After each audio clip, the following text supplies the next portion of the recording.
กีฬาขายถุงเท่าไรลูกขายถุงเท่าไรเจ้าขายถุงเท่าไรนั่นน่ะถุง30โอ้คือถือลงเถอะเลยครับพี่น้องบ่โดยเบิ้งไปเบิ้งก่อน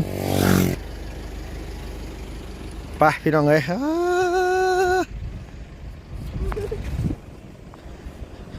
เอาสบายดีเด้อลูกหลานเด้อสบายดีคือคุ้นน่ะบ่อีหลาอยู่บ้านมึงแสนนี่บ่โอ้เพื่อนเจ้าอยู่หม่องใดล้างไหนลูกล่ะล้างกระสีน้อยๆเนี่ยบ่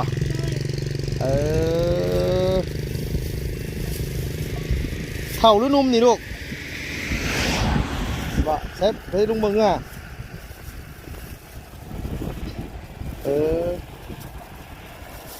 มันก็มีหลอกเท่าหลอกบานนี่ว่า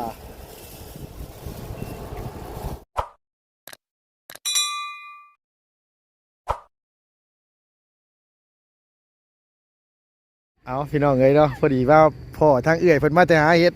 โดยเอื้อยสบายดีปอโตเห็ดปวกขายอยู่บ่โดย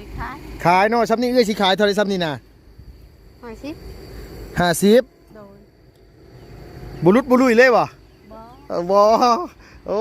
ยมาทั้งพี่บัดที่นี่โอ้ยมาเอื้อยมาเอาสบายดีเด้อโดย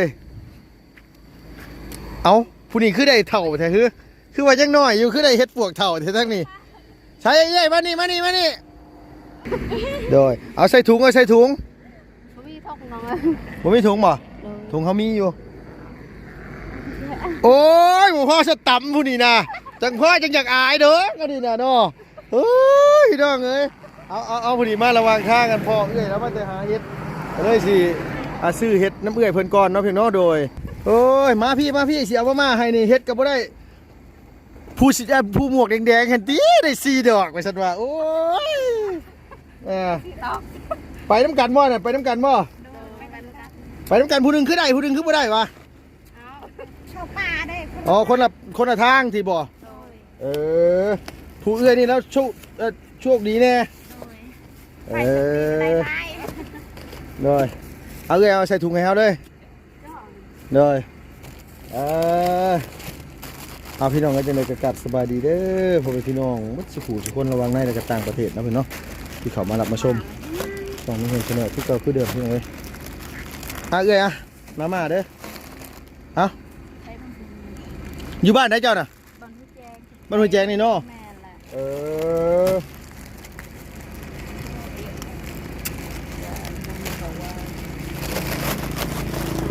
สาวพอได้เมื่อต้มให้ลูกกินโดยโอ้ยเห็ดปวกดิเสียวเมื่อเห็ดยังกินมาที่นี่น้อยเดียวนะนะเลยเอาให้เลยนี่เอาให้เลยเอาเจ้าให้คอยกระแชให้จะเพิ่มมาขอบใจเนาะเอ้ยทางนั้นนะโดยบอกว่ามันโมมาเนาะขอบใจได้หลายเด้อโดยอันยังบ่ทันได้เอาเงินให้เอ้ยแล้วอยู่50,000พี่น้องเอ้ยโอ้หลายตื่นไปนี่เนาะเบิ่งขอบใจละลายอันนี้4 ดอกโครอพี่น้องเอ้ยเบิ่งพี่น้องเอ้ยโดยเอ้ยขอบใจละลายเด้ออยู่บ้านห้วยแจงมาติไปแต่เช้าคุณบ่เอาขอบใจละลายโอ้ได้แต่มีแล้วเนาะเมื่อให้ลูกกินมาแรงนี่เนาะโอ้ยเนาะพี่น้องเอ้ยอันนี้แต่เพิ่นว่าอยู่มันอยู่ที่ดวงที่โชคเลยพี่น้องเนาะไปหาน้ำกันอยู่แต่ผู้หนึ่งได้ผู้หนึ่งบ่ได้ว่าซั่นว่าโอ้ยไปพี่น้องเอ้ยบาดที่เดินทางต่อเฮาเดินทางต่อไปอันว่าบ้าน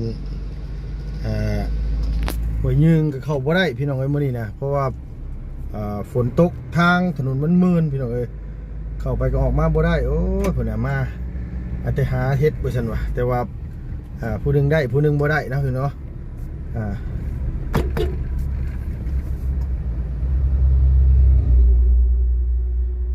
ทางเอื้อยเพิ่นนี่ไปขายเห็ดบ่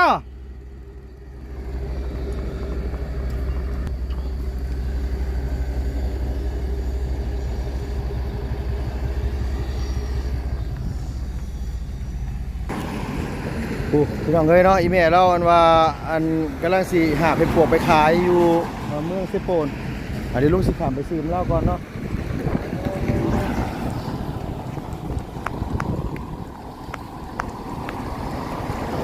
โอ้ยแม่ขายถุงเท่าไหร่นี่นะเฮ็ดปวกขายถุงเท่าไหร่ฮะ30ติเออโดยโอ้มันมีอยู่ใบ10บุรุษก็ได้เดี๋ยวครับขำไปเอามาให้เนาะบุรุษก็ยาดอกอย่าสิซื้อซอยดอกโดยเอาพี่น้องเอ้ยเนาะเอาพี่น้องเอ้ยทางอีแม่เรามาขายเห็ดปวกถุงละ30นะแม่เนาะโอเคแม่ขอบใจละลาย ขอบใจเด้อลูกเอ้ย โดยคุณน้องผู้นั้นก็อันนี้มา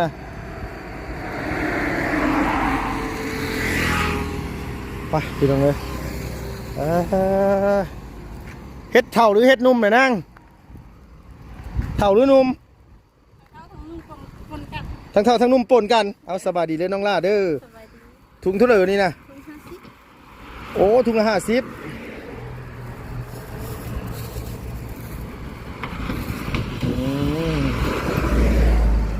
โปกพี่น้องเอ้ยซื้อถ้อยถุงนึงเด้อถุงเลือดเจ้าว่ามันงามงามเบิดเนาะยกเว้นผู้ขายเนาะ ลูกค้าขี้ลาย โอเคเอาล่ะใส่ ดอกจูบแล้ว ต้นดอกจุ่มหลายบ่ตัวนี้ดอกจุ่มเทาบ่ตัวนี้ดอกจุ่มหลายคือกัน แล้วแต่ นี่แหละโอเคล่ะเอาลูกอะ เจอหน้า เดี๋ยวขอบเจอคือกันเด้อ โดย อ๋อได้แล้วพี่น้องเอ้ยเฮ็ดปวกบัดที่นี่10มันว่าไปให้ทางสาวค่ำบ้านหูยืงแกงจักสิเข้าได้บ่ได้เนาะพี่เนาะไปพี่น้องเอ้ยพูนพี่น้องเอ้ยเนาะพ่อน้องๆเพิ่นว่าขายเฮ็ดปวกอีกเลยมื้อนี้คือหลายถึงเฮ็ดปวกแม่พี่น้องเอ้ยขายเฮ็ดปวกบ่ล่ะโอ้ยกีฬาขายถุงเท่าไหร่ลูกขายถุงเท่าไหร่เจ้าขายถุงเท่าไหร่นั่นน่ะถุง30โอ้คือถือลงเท่าไหร่ครับพี่น้องบ่โดยเบิ่งไปเบิ่งก่อนไปพี่น้องเอ้ย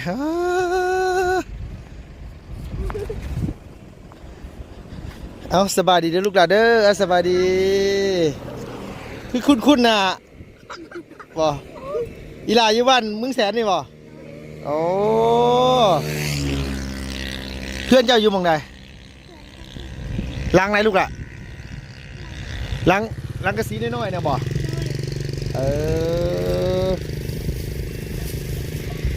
เท่าหรือนุ่มนี่ลูก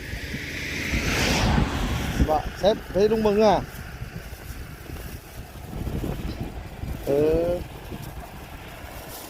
มันก็มีหลอกเท่าหลอกบานนี่ว่า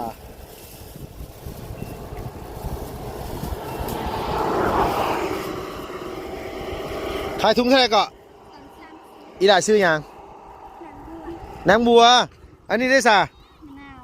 น้องนาวอันนี้ได้ลูกนางพรเรียนอยู่ได้เรียนหนังสืออยู่อ่ะ ใครเรียน ใครได้เรียนหนังสือ วันนี้พอเล่น อยู่ป .1 โอ้ผู้ลุงซื้อซอยเอาลุงอ่ะโดย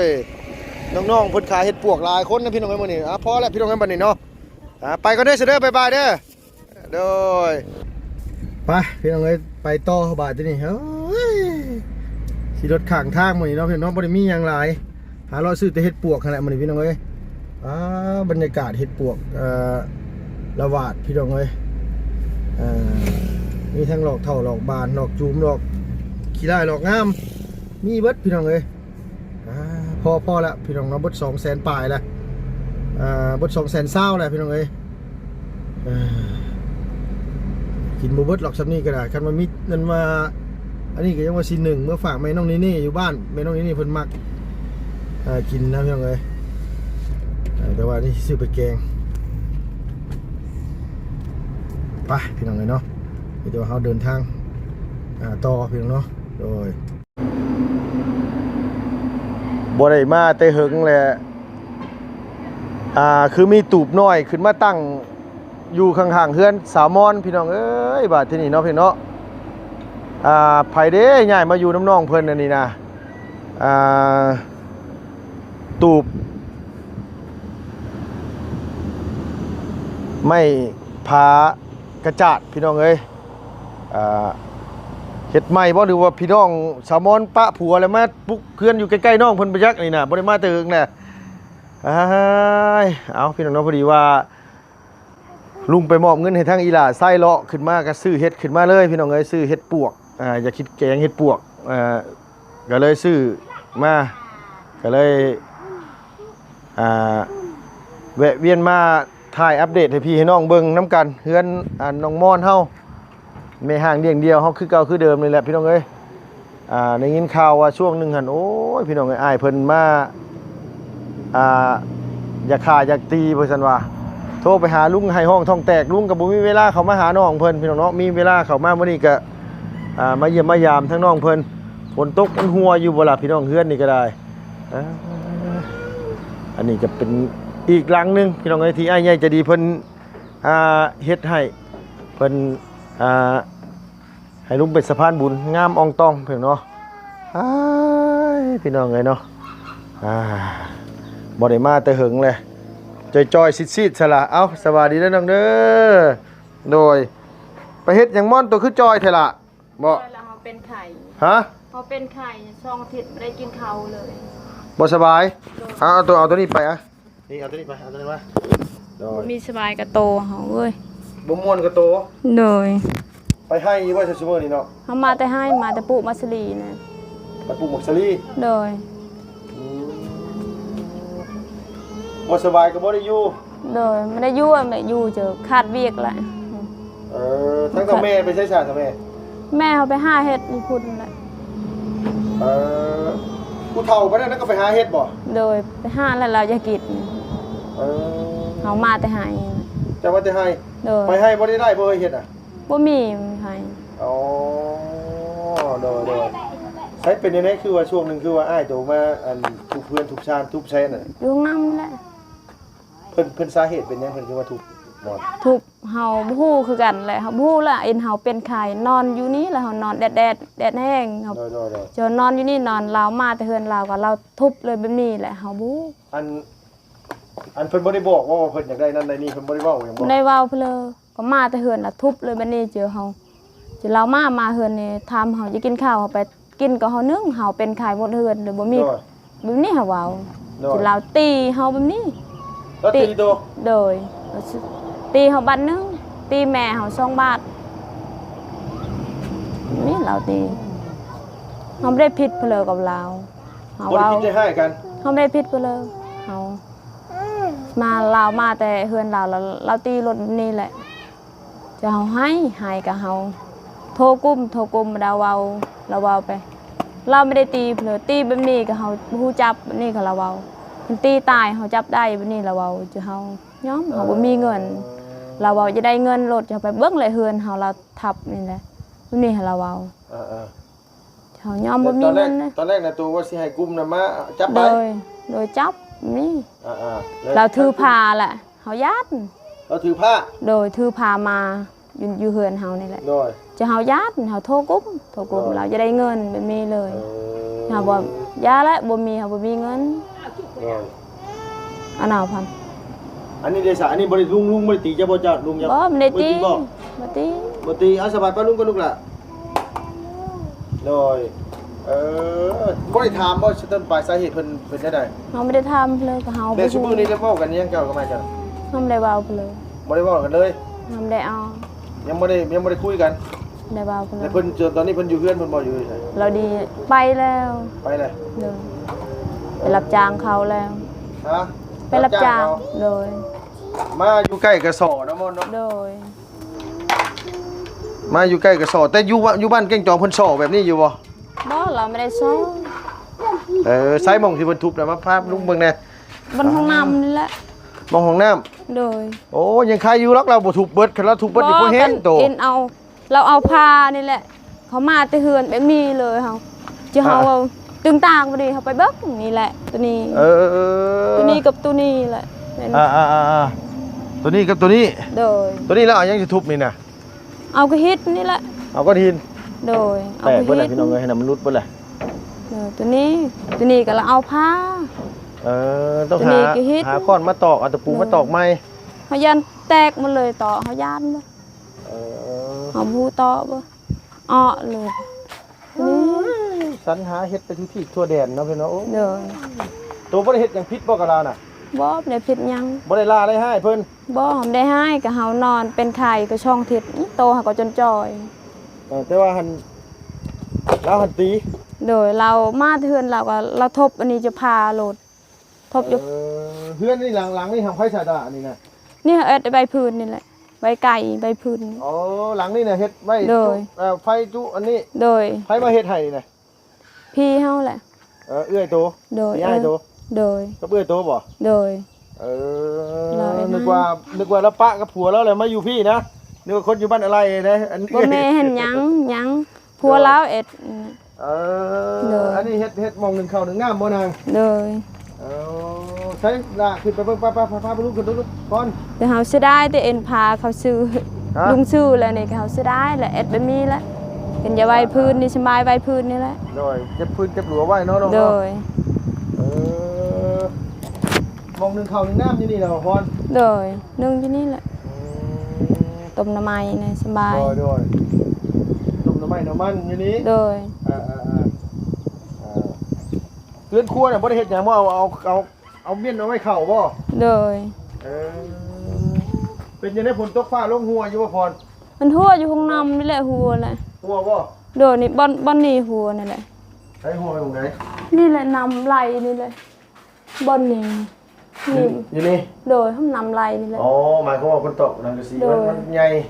มันมีหม่องหัวหม่องเดียวนี่บ่ ไล่ตัวนี้แล้วหัวผ่านเอ็นคนตกอยู่เถิกมันก็หัว อ๋อเวลาเนี่ย โดย มันพาเข้าไปแล้วมัน โดย ไหลลงมานี้ โดยไล่แบบนี้แหละนำนี่มาแบบนี้แหละ แล้วอยู่เทิงเฮือนเนี่ยเทิงเฮือนเนี่ยหัวบ่เทิงเฮือนน่ะ อยู่เถิกกันไล่เป็นเอ็นโชชีเขาเอ็ดแบบนี้แหละกันไล่คือกันแหละนำขึ้นคนตกลายแบบนี่นี่เขาเอาว่าเอ็ดคักๆเนี่ยอยู่พุ่นจนไล่แหละนำ โดยตรงได้มันไหลนะ บนพุ่นนี่เลย นี่ วันนี้แหละน โดย ำก็เลยเราเอ็ดโชซีนี่แหละไล่บนพุ่นแหละน มันบอกง่ายว่าสังกะสีมันล่องใหญ่เนาะ ำโดยนี่แหละ มันตอกบ่ละเอียดนั่นจะใช่ โดย นี่ไล่บน บ่ได้หลาไปหัวแต่ทั้งนี้แหละว่ะ โดยหัวทั้งนี้ บ่ได้หัวหรอวะ บอไม่ได้หัว หัวแต่ตรงนี้มองเดียวหรอวะ โดย อันนี้เด้พี่น้องเอ้ยว่าเวลาผลผ้าเข้าไปเนาะ โดยขึ้นพ่นพระไปพุ่นนี่กันหัวแหละ หัว โดยโชซีเขาเอ็ดอยู่พุ่นนี่แหละกิน แล้ว นี่แบ เขา บ เฮ็ด นี้ บ่สุดน่ะเนาะ โดยเฮ็ดบ่สุดนี่แบบนี้แหละ มันบ่สุดนุกกระจาบนุกเข้าไปเฮ็ดห้างอยู่หั่นคือบ่เคี่ยวออกแล้วน้องเว พอ ลา ออกเลยออกกันเอ็ดอีกแบบนี้ เอาออกได้ประเทศใหม่ โดยช่องมาอะไรเอ็ดกันเอ็ดอีก แต่ทั้งนี้บ่ได้หัวหรอว่าบอล บอบในหัวทางนี้ อันนี้บ่ได้หัวนะน้องเนาะ โดยหัวแต่เขาเอ็ดโชชีนี่แหละนี่โชชีนี่ หัวจะฟังนี่เนาะ โดย อีแม่ได้แม่เอ้ยฝนตกหัวบ่เจ้าน่ะ สบายดีเด้อสบายดีหัวบ่เฮือนนี่หัวบ่เฮือนนี่ เราบู รับบ่ฮู้บ่ โดย พี่น้องไอ้อีแม่ตู้แล้วอันว่าอยากกินเฮ็ดแล้วไปหาเฮ็ดไปซั่นว่า โดยจะกินเห็ดไปหา แล้วไปแต่เช้าพุ่นบ่ โดยไปบ่แต่เช้า11 โมงนี่แหละบ่มีแต่เช้าเย็น ได้ให้สวนน่ะให้นะอันตะกะอยู่ให้ แล้ว แล้ว โดย เข้าออกแล้วเข้า ออกแล้วเขา งามอยู่บ่ งาม จะได้กินอยู่ว่าปีนี้ เฮาบ่ฮู้คือกันแหละเบิกนี่แหละ โอ้โห โดย เบิ่งอันเติบนี่แหละฮู้ บ่ฮู้สาเหตุซ้ำว่าเพิ่นตีเรื่องหยังมื้อนั้นน่ะ เฮาบ่ฮู้ ไฟนี่ได้เสียค่าฟื้นค่าไฟยังเนาะ บ่ยัง ยังบ่ได้เสีย โดย อันนี้ใช้น้ำเพิ่นบ่ โดยใส่ยังเพิ่นเราไปยังเขาถามว่าเรายังไปยังไม่ได้มากองเตอแบบนี้แหละ ของเธอยังบ่มีมา โดยยังไม่ได้มาเขาถามแล้ว ใส่น้ำเพิ่นไปก่อน โดย แต่ยังบ่ได้เสียเนาะค่าฟื้นค่าไฟเนาะ บ่ยังยังไม่ได้เสีย โดยคักบ่ให้นอนเฮือนใหม่คักบ่ โดยดีใจแล้ว ดีใจแล้วเนาะ โดยฝนตกหมู่ มื้อวานนี่ล่ะเพื่อเฮาได้อุกจัง เวลาลมเป่านี่ตีงี้ว่ามอนเฮือนตัว บ่มได้ติ บ่ตีงเนาะ นั่นเองก็ห้องน้ำนี่แหละเฮือนครัวเอ็ด โดยมันเจ็บเลยเนาะน้อง โด เนาะ ยเจ็บแล้วมันได้ เฮือนครัวก็บ่ได้ใช้ได้พี่น้องเอ้ย โดย เอาไว้เฮ็ดหยังเฮือนครัวน่ะ อย่าไปเคิงแล้ว เอาไว้เครื่อง โดย เสียดาย โดยเสียดาย ห้องน้ำน่ะคือบ่ใช้ได้ห้องน้ำน่ะ เอาใช้แล้วเอาน้ำญี่ปุ่นก็ใช้เฮาบ่มีน้ำเอ็นไปแต่เช้าให้แล้วไม่ได้เอาน้ำนี่แหละ ใช้อยู่บ่ โดยใช้ เวลาเข้าห้องน้ำห้องน้ำก็เข้าอยู่นี้ โดย อย่าบอกนะว่ามีห้องน้ำยังเล่นเข้าป่าอยู่ บ่ บ่ว่าเล่นเข้าป่าอยู่อีกแล้วสนอกว่าบ่แห้งแหละในห้องน้ำห้องในใช้แล้วก็ยังนี่ลุงบ่ได้มาถ่ายน้องเพิ่นตั้งแต่ โดย มีไก่ยักษ์โตให้ทางไก่ให้อันข้อไก่ข้อกา ซ้ำโตไก่ ไก่3ตัว โดย ยังบ่ทันได้ออกไข่ออกเบาะนำบ่เขาบ่ มี เอ มี มีไก่3ตัว โดย ทางอายะเด้อายะมีไก่จักโตเจ้าน่ะ อยากจะลายเอ้ยจ้ะ ไก่อายะหลายเด้อเนาะไก่อายะเนาะ ลาย ไล่หน่อยๆนะ ไก่ยังน้อยโดย มันบ่ได้มาเยี่ยมมายามน้องเจอ โดย ช่วงหนึงว่าเป็นไข่ โดยเป็นไข่เฮาก็เป็นไข่ก็ซ่องทิศเฮาบ่ได้กินข้าวเลย จอยลงหลายได้บ่ได้ตัวจอยลงหลายได้กินในลายในข้าวน่ะข้าวที่ซื้อมาตอนนั้นยังเหลือจักสอบเนาะ ยังได้กัน2 สอบ 3 สอบนี่แหละ เออ จ้อยเฮาเป็นไข่แล้วหนักไอ้นี่เฮาเป็นไข่ เป็นไข่เป็นแห้ง โดยแห้ง แต่เจ้าบ่เคยเป็นปานนี้จักเที่ย เฮาไม่ได้เป็นที่เราเอาเข้าไป อยู่เฮือนใหม่แล้วบ่เป็นไข่เฮือนใหม่ก็เป็นแหละ ได้บ่เฮ็ดน่ะได้บ่เฮ็ดนั่นโอ้ได้สำนั้นบ่ ได้แต่หน้าไม้ มันเข่าพี่น้องเลยเป็นไปหาเฮ็ดมากกับบ่ค่อยได้เหมือนกันว่ะตัวก็บ่ได้ไปนำบ่เนาะ บ่ไปเฮามาแต่ให้ บ่ค่อยมี ให้มาแต่ให้นั่นแหละ คนที่บ่ไล่อันว่าเข้ามาสิอันว่าเอาเข้าให้พี่น้องเอ้ยกับอันว่ามาเอานมมาให้ทั้งน้องมอนแน่ก็เล โด ย ย แวะเข้ามา โดย กินข้าวกับยังชะมอนมาดิ เฮาบ่ได้กินหยังได้กินข้าวแล้วล่ะเฮา ยังบ่ มา ได้ แต่ กิน ให้ ซ้ำนะ โดย โคตรโพอยู่เฮ็ดหยังเฮ้ย เฮามาแต่ให้ มาแต่ให้เพิ่นกินข้าวซ้ำ มากำลังจะมาแต่ให้นั่นแหละ กินบ่ได้ซื้อมาซั่นเลย โดย ไอ้เรื่องมันอย่างน้องนุ่งจะบ่ได้มีดิฉันมาฝากมาต้อน โดย ยินข่าวว่าช่วงหนึงกันว่าอ้ายเพิ่นทุบเพื่อนบ่ซั่นว่า เด้อ ลุงก็บ่มีเวลาเข้ามาบ่สิเข้ามาตั้งแต่มื้อนั่นแหละมาแบบอันนี้ โดย ไปว่ามื้อเลี้ยงน้องอยู่เฮือนบ่ลูกมันชวนมันไปเยอะจะได้มันชวนดำนาได้ได้นี่ ป้ากับอันว่าน้องสิดำนาได้อยู่บ้านเมื่อเอาน้องปะมื้อเล่นน้องอยู่บ้านปะไปบ่ไม่เยอะไปเด้อคือไม่เยอะแม่ตัวรักก็ตีชวมอนอ้ายตัวใด เราตี2 บาท ตีใช่เราน่ะ ตีคอบ่ได้ตีนี่ โอ้โหเพิ่นอยากได้เงินเฉพาะดูว่ายังน่ะ เฮาละบ่ฮู้จักคือกันเอ็นเฮาแม่เป็นลูกเฮาลูกบ่ได้เราเฮามาตึงต่างเลยแบบนี้แหละ อืมบอกขออนุญาต คือพา บอกขออนุญาตลุงถามดีอ้ายตัวเล่นยาบ่เนาะ กินยานี่แหละ เอาโกยเมืองมันแล้วพี่น้องพี่น้องเอ้ยบอกง่ายว่าเราเล่นยาเนาะเล่นยาเสพติด โดย แม่นแหละเวลานี่แหละมันคุ้มข้างพี่น้องเอ้ยว่าง่ายซะได้กินก็คุ้มข้างบ่ได้กินก็คุ้มข้าง โดย ขั้นตอนได้กิน นี่ นี่ ก็หายก็จมว่าจมเฮานี่ตลอดเลยเฮามา โดย จมเฮาก็เฮา บ่ปาก เฮาบ่เว้าเลยเว้ายันเราตี ตัวย่านอยู่บ่วันชั่วโมงนี่ตัวยังย่านอยู่บ่ เฮาย่านและเอ็นเฮาผู้หญิง เออ ลาวเป็นผู้ชายบูบ่ เออ เป็นเฮา ไผ ย่า เพิ่ น น และผู้หญิงก็บ่ เพิ่น มี มา ผู้ ยัง ชาย เพิ่นมาถามหาอ้ายตัวบ่ โดย เออ เป็นเฮาผู้หญิงแม่ก็เฒ่าเฮาผู้หญิงเฮาย่าน อันว่าอันเฮือนหลังได้มอนที่ตัวว่าตอนนั้นว่าเรามีลูกน้อยหลายๆคนนั่นล่ะอันเราเฒ่าแล้วน่ะ เพิ่น เฮือนเราอยู่ไส เพิ่นเลย เอาเฮือนที่เรามานั่งอยู่นี่เดี๋ยวลุงถ่ายคลิปแล้วเราว่าเฮือนเราชุด ญี่ปุ่น หลังใหญ่อยู่บ่น่ะ ลังเฮือนเรา ซ้ำบ่นี่ ได้สำนีนี่ไปฮอด ซ้ำนี่ เดี๋ยวไปสำนีนะ โอ้ยหลังใหญ่อยู่ใช่ไหมพี่น้อง เล เอ้ย ย อ่าพอดีลุงซื้อเฮ็ดมาพี่น้องเอ้ยมีแต่ว่าสิเอาไว้ให้เดี๋ยวมันเฒ่าแม่เรามาแต่ให้แต่นี่น่ะ เลย เดี๋ยวเราบ่มีแกงเนาะพี่น้องเนาะเบิ่งแบ่งให้ก่อนซื้อมาอันว่าถุงหนึง30,000ว่าซั่นว่า เลย ซื้อมา2-3ถุงมีแต่ว่าแบ่งให้ลุงสิเอาไปแกงน้ำอันนี้เอาลูกหลานเด้อ ใจไป โดยไว้แกงไว้ให้แม่ตู้เด้อลูกเด้อ โดยไป ใบตื่มกับของแม่ตู้เด้อ โดย ยังแม่ตู้มายันบ่พอแกงหั่นเนาะบ่แม่นหยังเนาะ โดย มาได้คือเช้าแล้วเมื่อกี้ได้จักดอกบ่หั่น3-4 ดอกบ่ โดย โดยเอาโอเคซะเอาสบายดีป้าลุงนะลูกล่ะ สบายดี โดยอยู่ดีมีแห้งน้องเอ้ยลุงกับมากับยังบ่ได้ซื้อไปสั่งเขามาให้เด้อพี่น้องเอ้ยลุงกับชี่แหละช่วงนี้ก็หน้าฟ้าหน้าฝนป๊าดขึ้นมดมือมื้อนี้ก็ได้ฮะในใดก็ตามแต่เมื่อได้แล้วมอนเด้อโดยไปพี่น้องเอ้ยมีแต่ว่านี่แหละเนาะพอดีบ่ไล่เพิ่นแวะเข้ามาเลยเอาข้าวสารมาม่าแน่หลายอย่างหลายแนวมาให้ทั้งน้องมอนจังได๋ก็อนุโมทนาบุญนำเด้อทางไอ้ใจะดีเฮาขออยู่ดีมีแห้งอยู่เจ็บจนลำไปด้วยเนาะสุขภาพพานามัยแข็งแรงเนาะพี่เนาะไปพี่น้องสำหรับคลิปนี้ก็ขอเดินทางต่อพี่น้องขอบคุณในหลายพี่น้องสิเข้าบ้านหัวยืงก่อนมาที่นี่อยู่ดีมีแห้งเด้อบ๊ายบายสบายดี